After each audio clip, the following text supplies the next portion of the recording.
The Anglican Church became England's official church during Queen Elizabeth's reign from 1558 to 1603. At this time, there was growing tension between Catholics and Protestants.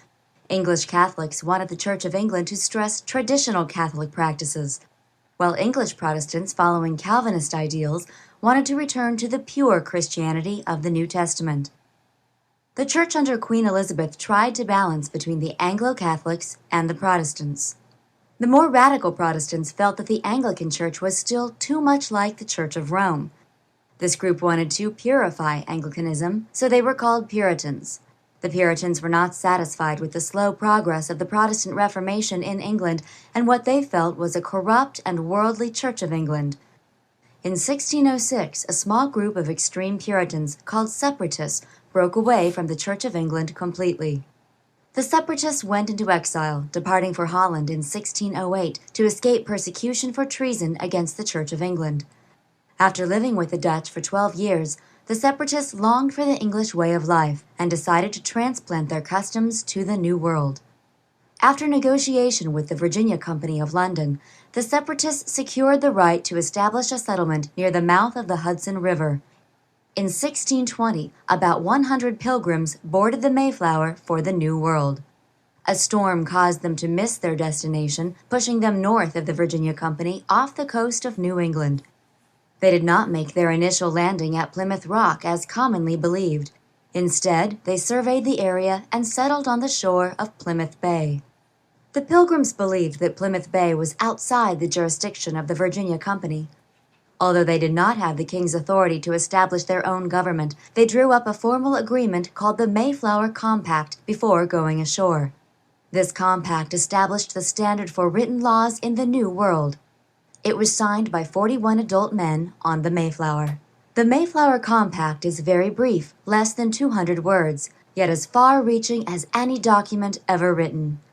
The compact contained the basic ideals of American democracy as we know it today. It gave each man the right to participate in the enactment of laws and assured him of just and equal treatment. The Pilgrims who signed the compact met as the General Court in open discussion town meetings and chose William Bradford as their first governor. They also chose his Council of Assistants, and eventually others were admitted as members, or freemen, but only if they were church members. Having landed on the Massachusetts shore in the middle of winter, the Pilgrims' first months spent trying to build the settlement were very difficult. About half of the settlers died during the first winter. That spring, the Separatists met an Indian they named Squanto, who spoke English. He and his fellow Indians showed them where to fish and how to farm.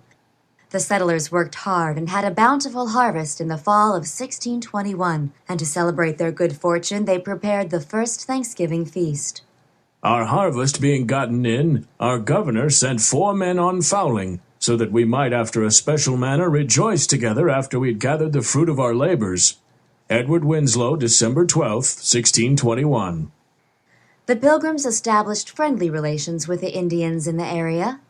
Many of the Indians coming amongst us, and among the rest of their greatest king Massasoit, with some 90 men whom for 3 days we entertained and feasted, and they went out and killed 5 deer, which they brought to the plantation and bestowed on our governor and upon the captain and others.